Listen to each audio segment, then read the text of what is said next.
Welcome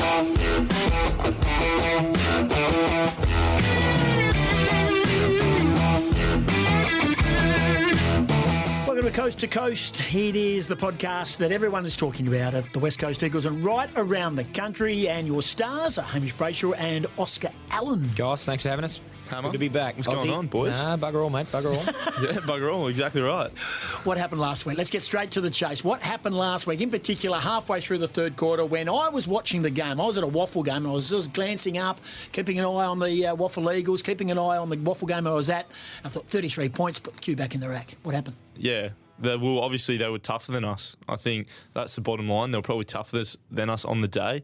And we went into the game knowing they'd had a tough run of form. And obviously, they lost Spud's game and there was a big build-up for that. And then they lost the following week to Essendon. So, obviously, a lot of comments in the media were made about them by former players. So, we knew they were going to come out with that mindset. And we knew if we didn't put them to bed, they'd always be there.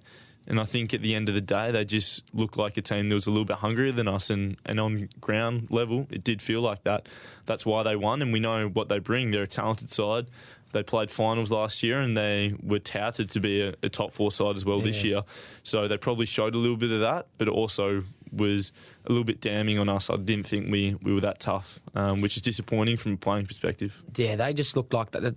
I'm not sure, we didn't really get it over here, but my mum has just flown over from Melbourne and has told me that they were getting ragged out in the media pretty heavily the last couple of weeks, and I think it showed in that last quarter especially.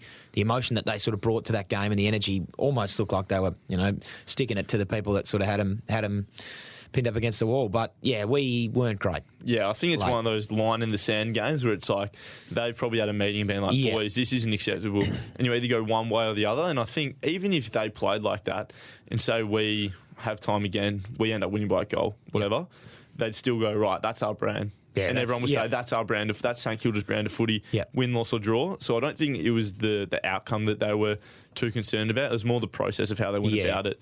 It's something we always talk about, process, not outcome, and they really beat us to it. Yep. Yeah, Nick Revolt was the most vocal, and I would imagine that got played a few times when one of your club greats is really critical of you, and there's no doubt that would have happened. And guess what happens this week when you talk about what your mum said in regards to St Kilda in Melbourne? Guess who's copping it now? Yeah, Nathan Buckley and Collingwood. It's been a very similar scene. There's a lot of writing off Collingwood, so they had a lot of list changes in the off-season, and there's a lot of talk about what their future potentially will look like, and so we understand the exact same thing is going to be happening again, and it's almost you don't want them to come into a game like that because everyone's lighting the fire underneath them. Yeah, but just waiting for him to blow up and go whack. But we know what happened in the final. The final last year, the same thing. Yeah. All this was written about how riding Collingwood off, and then they come out and beat us by a kick. So we're understanding of the contest at hand. To the St Kilda game, just talk about no Luke Shuey, we get that, and then Shannon Hearn-Bunn goes down early doors. And a lot of the criticism through social media and aspects of journalism and media, whatever it may be, they say lack of experience, that's why they rolled over in the back half of that game, West Coast. Can you put it down to lack of leadership? No. As a player, though, I've been around for 4 years now. I've played, almost 50 games. Pulling the I'm inexperienced card isn't acceptable. I think everyone knows that. We're a club which has a lot of leaders around the four walls, and you look at our team that still played on the weekend, majority of our leadership group was still out there.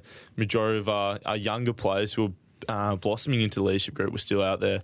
So we got to take it on the chin, and injuries happen. A lot of clubs have injuries with their best players, and it's not acceptable to just say, Bunga got injured, so we'll allow a team to kick 8 goals in a row on us. Yeah, it's not acceptable. Do you move on really quickly? And that's the best part about it, because you've got a Friday night game against Collingwood, so you don't have to wait till Sunday. So that's a couple of less sleeps to get back on the horse. Yeah, exactly right. We've redone all of our reviews and we're preparing for Collingwood. Best thing about footy, and it's what's always spoken about, there's always another week in footy. Yeah, you can always go again.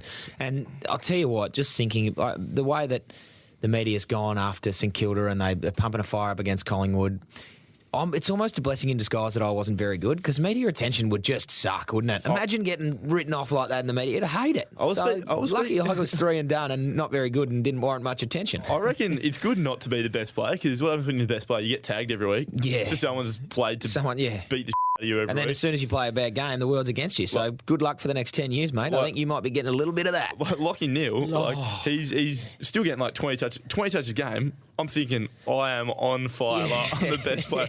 They're talking about how his career, like he's got some career-ending injury. I don't know what's happening. Come on. How was Yanship? Oh, yeah, awesome. It was, I think we lost 78 points in the end, blowing the dog off a chain about an hour north of Perth. So it was, it was a tough game. They were very good, West Perth. And we tried our best to hang in there, but the fight was there, but they were just too good for us. Being obviously I originated from West Perth. Yeah, you are a Falcon. I'm a Falcon, so a lot of the teams I played with are still hanging around there. A lot of the players, should I say. So your Blacks, Nelsons, Connor West, they've got a really strong midfield. They've all played sort of 100 games together, and it's just like, they're a well-oiled team and have been doing it for a long time. On the waffle landscape, do you see them as one of the top teams that going to contend for the premiership this year? Well, it's tough, only being 2 rounds in, but I mean, the way they played on the weekend, that stands up against anyone, and I mean, it's albeit against an inexperienced side that we were on the weekend, but that's a good brand of footy that they play, so it definitely could stand up. Can you shed some light on the car convoy up to Yanship? Yeah, well, I was humbly trekking up in the BT50 by myself, but no, there was a few boys that sort of picked up a few on the way. I was going to pick up Zach Langdon, but then it was just a short walk from him from Burns Beach. The convoy wasn't all right, and then we got caught a little bit in the cyclone traffic coming home. So how long did it take you to get home? Oh, it took me like an hour and 30 minutes, an hour and 20 minutes to get home. Not what you want after a loss. No, it wasn't. It was a lot of mirror tests, actually. Sort of staring, not really focusing on the road too much, looking at the mirror, just thinking, gee whiz. Could have been worse, Oscar. Could have been a 4-hour flight. Yeah, well, actually. What we were saying was it always happens when you have a bad loss that not only was the flight delayed by an hour because the bags were taken to the wrong aeroplane and 4-hour flight, but we get there and the week before, or 2 weeks before against Western Bulldogs, we lost, but I thought we played with a bit better spirit. Yep. And our bags were there straight away off. Yeah. It just so happens we were waiting for an hour for our bags once we got back to Virgin the Land's tarmac. closed, so you can't get in. They've got only vegetarian options on the plane, and all the business class seats are taken up, so you're all sitting in the toilets just about. Yeah, and obviously with COVID this year, you can't really book flights in advance. Yeah. So you just splattered all over the plane. You're not. Obviously, it sounds like I'm pretty snobby and pretentious right now, but you're not sitting with anyone you know, and but yeah. And a lot of time to reflect after a loss. Yeah, a lot of time to sit back and think, Stew where do over. we go wrong? What the hell happened? Yeah. Well, you've had time to reflect. Still to come, the votes. And how hard is it to give votes in a loss like that? Well, it was difficult. There was a shining light, I should say, but the miners were pretty difficult. Boys, just at the end of last week's podcast, you asked the question, who is going to win the US Masters? Yes. Have a listen to this. Ozzy, I did mention in one of X's clues that he tipped Rory McIlroy to win the Masters. That's on this week. Do you want to go on record and give us your prediction? Yeah, I will. Dustin Johnson. Dustin Johnson, excellent. By a shot. By a shot, I've gone Ricky Fowler by 3. Goss? By 3? I've gone Ricky Fowler by 3. Goss, anyone? Yes, I do. I think Robert McIntyre, Robert McIntyre by? playoff. Excellent. All right. Well, there you have it, and we'll touch back in next Tuesday on Coast to Coast and see how we go. Yeah. All right, hang on. Wait. Yeah, well done. Well done. No. So so we know that DJ didn't. DJ missed the cut. Ricky Fowler didn't play. Didn't even play. He was a late exclusion. He was $17 on the first line of betting. Thank you very much. And then Didn't even get to the start was the line. late withdrawal. Did you put a dabble on any bets? I had $2 on Cameron Smith. Don't know if I'm allowed to talk about that on the podcast. Gamble responsibly. Yeah, gamble responsibly. But yeah. Cam Smith $2 actually on Cam Smith. was there and was thereabouts. Hang on. Yeah, Rob McIntyre. When I said Rob McIntyre, you both looked at me like I'd come down from another planet. Yeah, well, he didn't win. You had For him 12th. Yeah, well, he gets Left-hander from Scotland. Yep, he gets to come back next year, tied for 12th, 2 under. So You know, they say you're not first, you're last, so no one won the bet. No one won the bet. There you go. There you That go. is a Unless you disgrace. Now, just on the Masters, Oz. I don't know if you watched any of it. I'm an avid golf fan, so I did. You watch. are. You love your golf. Yeah, So I watched until on the final round. Watched until about 1 o'clock. Went to bed. Woke up at about 5 to watch the last sort of hour and a bit of it. Matsuyama coming down the stretch. He had 3 bogeys in the last 4 Didn't holes. he want to lose that? And Zalatoris he carded a 9 under for the whole tournament, and so just run us through. Try and put yourself in Matsuyama's shoes, knowing that he's got the major, the Masters, everything on the line, and you're hitting bogeys, you're coming down the stretch. I don't know. I mean, four rounds of golf, 4 quarters of footy. Tough to sort of compare the pair, but run us through how you'd be thinking in that sort of scenario. 4-shot lead overnight. 4-shot lead with 5 holes to go. You're 4 shots up. So it's 4 shots overnight. So it's like starting the last quarter, 5 goals up. Yep. 5 minutes to go in the last quarter, you're still 5 goals up, and then you kick one out in the full. They rebound and kick a goal. Yep. Then you kick it out in full again, and then you do it again and again and again. The 15th, hitting into the water, kicking it into the second tier. Yeah. He did all he could to not win, and that was actually the knock on him going into that final round. Yeah. His putting, he has been a bit of a choke artist in the past. He has been. He's a poor putter, but I mean, it was one of those Masters where a lot of the big name players weren't really hanging around. By the end they of weren't firing. I mean, to come down the last needing a bogey to win it, it looked like he was just playing for didn't want to go, didn't care about having a birdie, just wanted to hold on and get the win. The old Jimmy Bartell after the siren against Hawthorn on Easter Monday, kick it behind to get the victory. That's almost what it felt like. But congratulations to him, the first Japanese player to ever win a major. Yes, and very well deserved. Yeah, so congratulations. Pictures of him at the airport on his phone, sitting on his own with his master jacket draped over the seat in zoo class. Yeah, good on him. Very well done, and a great tournament and a great spectacle. Yeah. Let's get a couple of other footy points. Nat Fyfe, 0 goals, 6 at Optus last week. Comes back out after, has to go to the phys ed department bloke who's running Stefan Giro through his paces because he was the medical sub and didn't get on the field, and had to ask how many kicks he was allowed to have and how long was he allowed to spend out on the ground to get some practice shots. Have you ever had a bad day at the office having shots for goal? Yeah, I think it's in the nature of the sport. As a forward, I've had a lot of bad days. Been pretty fortunate. I haven't had too many out on playing AFL footy where it's televised, but I'm sure you'll ask Hammer. I've had a lot of days before training where I've gone 0 for 6 from set shots. Absolutely. You have those days all the time, but I mean, the work ethic is good to see, and I think it probably shows the stature of who he is, because I reckon if I went up to strength and conditioning coach Warren Cofford after the game and asked him if I could have shots at goal, he'd probably laugh at me. Yeah, laugh at you too. Tell me to get stuffed. Well, just a little bit of inside for the Coast to Coast fans. I don't know how, by some miracle, Nick Nat invited me to the Brownlow in 2019. Beast. I was in Melbourne, got tagged along, went there. Afterwards, Fyfe's obviously won. And again, by a stroke of miracle, I've found my way up into his room with, everyone sort of celebrating the win.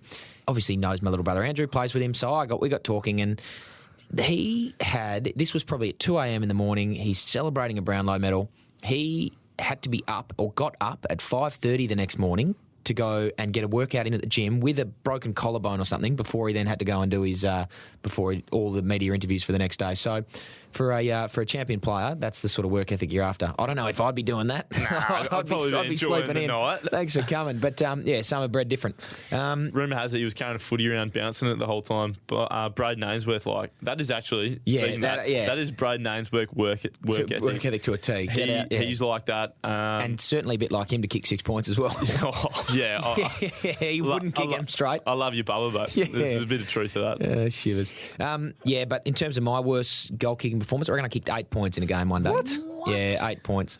3 goals, 8 or something. So got the score. 11 shots on goal. That's Buddy Franklin, like. Yeah, it was an under-19s game for old Haileybury and kicked 8 points. I reckon my worst game ever would be like 5 or 6 points. No, it wouldn't be 6, but maybe like 5 points.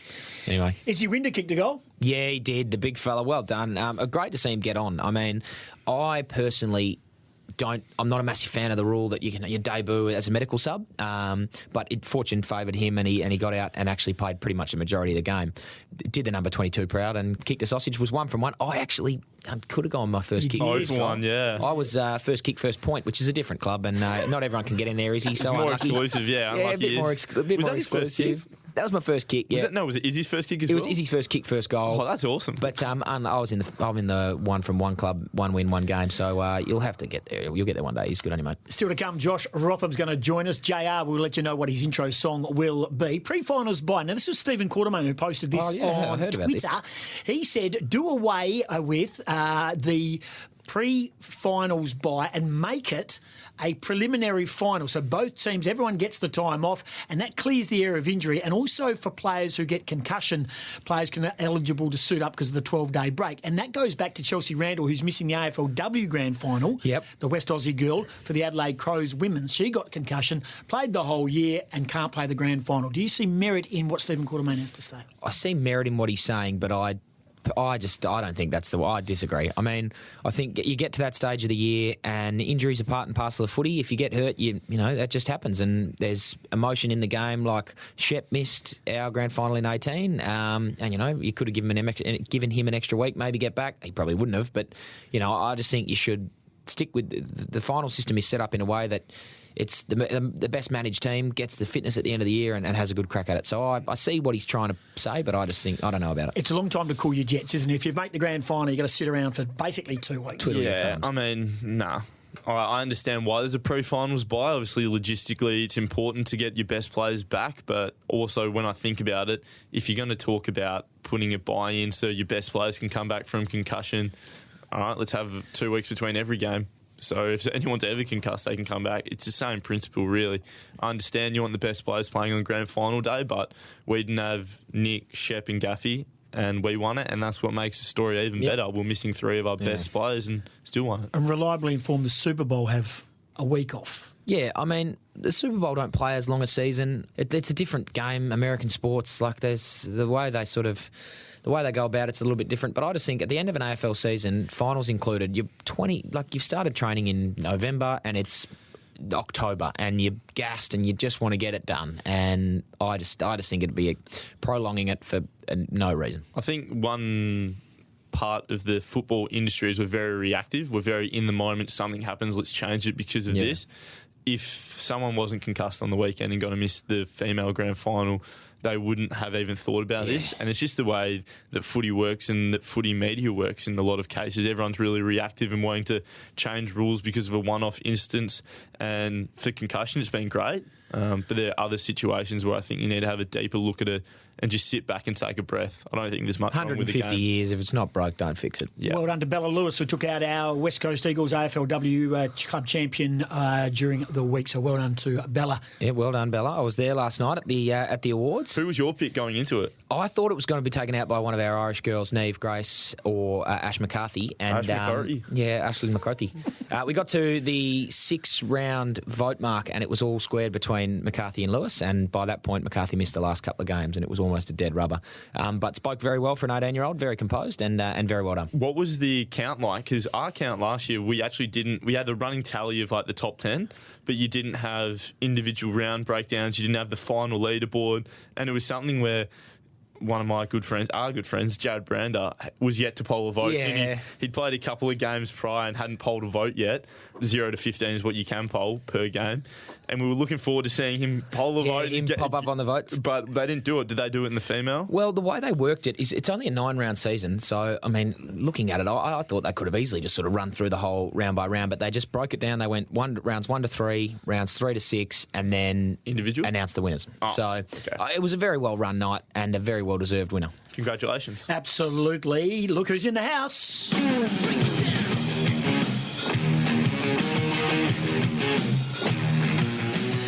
That is the goal song that Josh Rotham would have chosen last year had we had games at Optus Stadium under COVID. Yep, never kicked one. Don't know if he ever will, but geez, it'll bring that house down if that goes off. Welcome, Rothy. Thanks for having me, boys. Only the best tag team of all time. DX, yeah, Hammer. up there. Edge and Christian, the Hardy Boys, Dudley Boys. All very good. Yeah, but DX up there, no question. How are you, mate? Good, mate. Tracking well? How are you, boys? Yeah, we're going all Three right. of my favourite dudes. We're very good, JR. Very, very good. Well, look, we've touched briefly on the game, but we want to get your perspective of what happened last week against St Kilda, especially down back. What was it like with the ball coming down? Yeah, well, they obviously were bringing the heat in the midfield and then peppering it into their forward line. So I think as a team we didn't handle their pressure very well, and then we couldn't get composed coming out of the back half, which forced repeat entries. So that hurt us on the scoreboard. Just in terms of your own game, mate, I thought you played pretty well, and you have been for the start of this year. How are you finding your own footy in 2021? Yeah, well, it's been good to be in the team. Obviously found myself in the twos the last couple of years more than the one. So it's been good to be in the team from round 1 and through to round 4, so hopefully I can stay in. Just a quick one for you. What do you reckon the mindset change is? Obviously, you played all this year, as you said. You played a lot of footy last year. Probably get to that stage where you're not instantly on Monday thinking, am I going to play this week? Like, you probably get into more of a routine. I think that's a big thing, especially it's helped my footy in the last couple of years. When you're in a routine of you're not spending all this energy, am I going to play, am I going to play? You can focus on the game. Yeah, I think so. I think it comes with the work you do during the week, and then obviously performing on the weekend helps. I think I've been a lot more consistent and rounding out my game a lot more. So I think my performance has just been better, which is why I'm staying in the team. Yeah, for sure. Did he play well enough to figure in the Hammer Time votes? We'll wait and see in terms of that one. As much as I'd like to give him 3 votes every week, we'll see how we go. Just a few things, Roth. You played 18 games now. You debuted at Collingwood, against Collingwood at the G. The late call-up. You just want to run the fans through that, because I remember the day and there was excitement, but we didn't really get to share it with you because you were pretty much straight off. So I think Scully, ex-host of the podcast, obviously. Who? Had a bit of gastro that day, so I got a text from him in the morning. I got told I was playing waffle. Obviously, I hadn't played AFL before, so I didn't really have any expectations going into the week. Got a call from him in the morning saying he's got gastro, whatnot.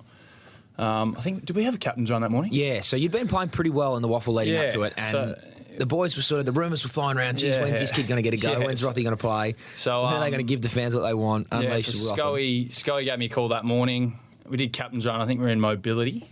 Yeah, and I had my phone on me, and Simo popped up on my phone. Scary, not a good moment. Oh, scary. Not a good moment to see. And he hadn't popped up very often. Years, so Simo, right, what's going on? Obviously answered the call. What, random number? Didn't have it saved yet. He actually said, mate, you need to get a voicemail, because every time it goes to my voicemail, it just beeps. Beep. And I missed one of his calls. So that was the first thing he said. I said, okay. Thanks, mate.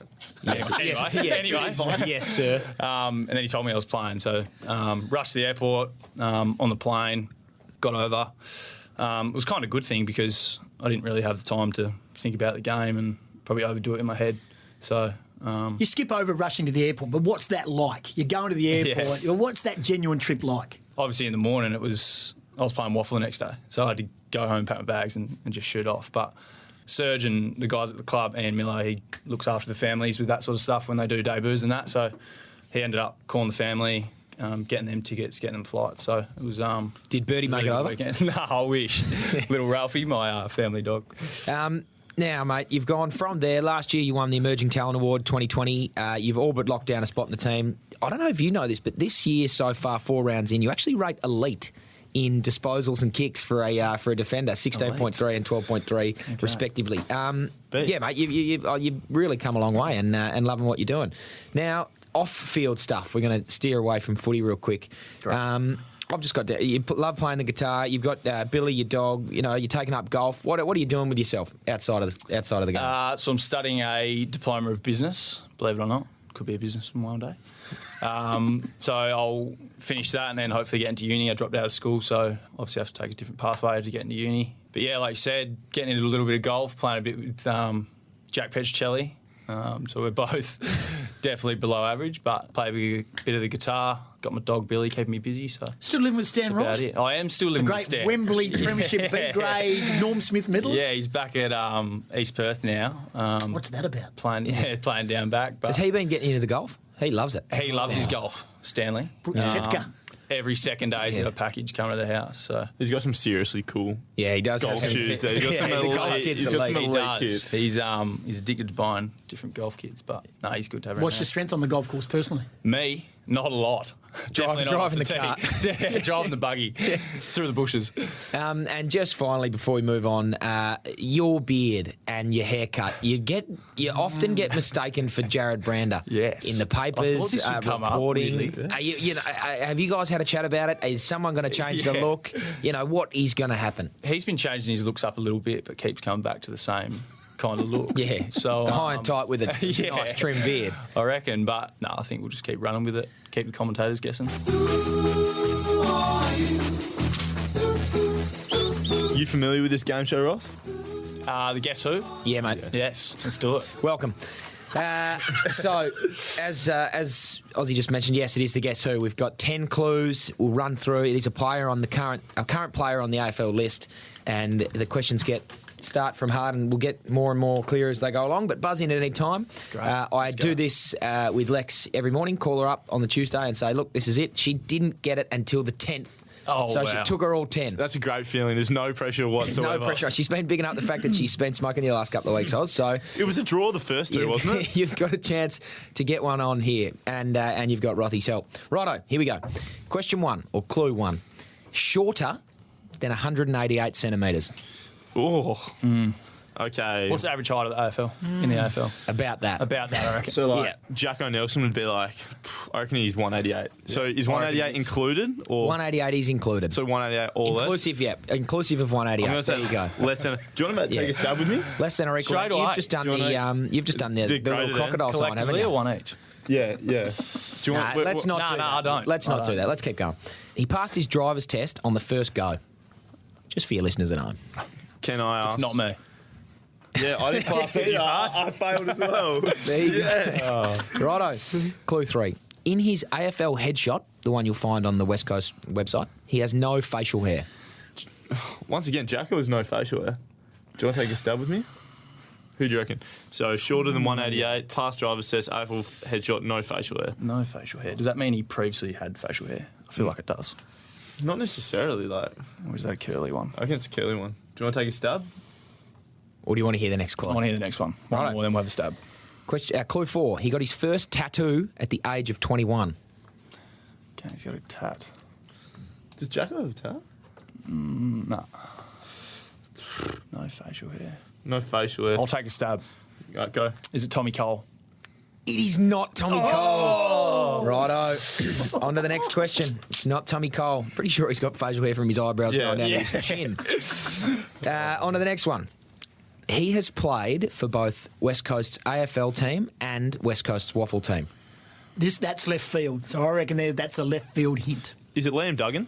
It is not Liam Duggan. Unlucky. We move on to the 6th. What did Lex get at? 10. 10. Didn't get it until 10. Okay. Clue 6. Wakes up at 6:05 a.m. is the typical... Religiously, typically gets up at 6:05 in the So he's morning. one of those. All right, so like, who hasn't played in the Waffle team? Liam Ryan, who's under 188. Liam Ryan, Andrew Gaff, Dom Sheed, no. Again, I'm not going to let you sit here and just run through the whole list. I reckon premiership player, like premiership tat. Facial hair. First tat. On to the next one. Look at these two blokes. I'm so obsessed. Do you want to say that? Do you want to go? I've had a stab. Is it Zach Langdon? Well done. Yes. Zach Langdon. Yes. Excellent stuff. Very good. Got it after 6. That's awesome. That is very, very well done. For those playing along at home, I know. the clues coming down the stretch were he has 11 more games played than goals kicked in the AFL. Justin Bieber is his favourite artist. These next two would have been a dead giveaway. He's a 2-club player and he shaves his legs every couple of weeks. Best pins in the business. Yeah. By My the opinion. length of the Flemington Oh, my Straight. goodness. He is, really well His tiger defined. calf tattoo just mint. Say no more. Yeah. I think that's the one he got in Bali. Could you put that on your calves? Nah. A tiger I tattoo? don't. It wouldn't fit on my calf. I think I might. I think I might just get it on my face. He I'm just going to get definitely, one on my face. A big tiger makes out of my good head. langers. Yeah, doesn't he? He's a good looking man. Time for the votes. Why the man is in the room. Yeah, while Rothy's in the room, we're going to go through the votes. And let me break it to you early, mate. You didn't get there. Unfortunately, you didn't make the cut. No honourable mentions either. Yeah, we did a couple last week, Okay. and I'm not going to do any this week because it was a. You could be the unsung hero. well. He's a We're supplement. going to start from 1 up to 3 as we normally do. 1 vote, and now topping the leaderboard, Oscar Allen. Well done, There you go. Aussie. There you go. The What one about the vote. sideways glance? All right. Well done. Couple of goals, couple of hit outs, few marks. No, mate, you thought you were very, very good on the day. Thanks. 2 votes. Jeremy McGovern. Yeah, he was pretty good. Yep. Very good. I think he had 9 intercept marks or something ridiculous like that, and was very good. Plenty of metres gained coming off the halfback You line. looked dejected, JR. Me?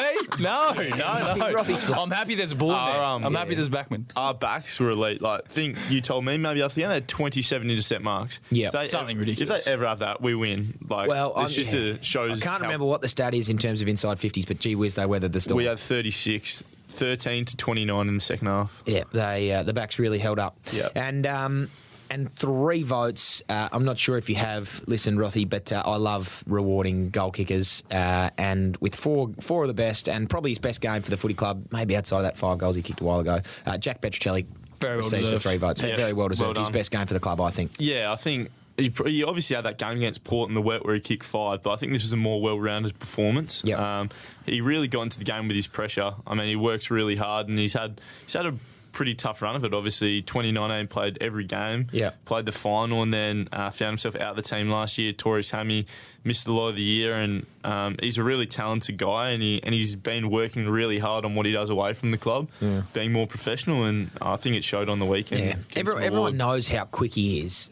Like, there was in his first season, there were glimpses of him just running down the wing, lightning quick, but he really put it on display in front of goals. Like, burst away, that outside sort of check side that he kicked to run away from that pressure and kick the goal. He's really sort of coming into his own, which is great. I reckon the backs, and you could touch on this, probably the worst player to play him in pre-season after Liam. I reckon would be him and JD. Take your pick. And JD. Take your pick. Yeah, I've played on all of them over 4 pre-seasons now, but Petch, obviously really good to see him play to his strengths on the weekend. No one's going to go with him when he puts jets on. Yeah. No one. Except for me. Except you. Yeah, you're the fastest man ever. I'm actually lightning quick.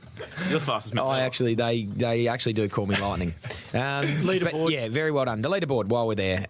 On the 1 votes, Hearn, Kennedy, Shuey. 2 votes, Sheed, Gaff, McGovern, Kelly. 3 votes, Natanui, Barras, Petrocelli, and topping the scoreboard with 4 votes. Wowee. Somehow. Our boy Oscar Allen. Somehow. The homegrown hero Oscar Allen. We have mentioned this. Speech is being prepared as we speak for the Hammer Time Award. Yeah, I'm criminal of writing speeches early as well. Yeah, sorry, I actually In didn't the have anything shower. prepared. Yeah, you mentioned And it. pulls out the paper from the pocket. Now, well done.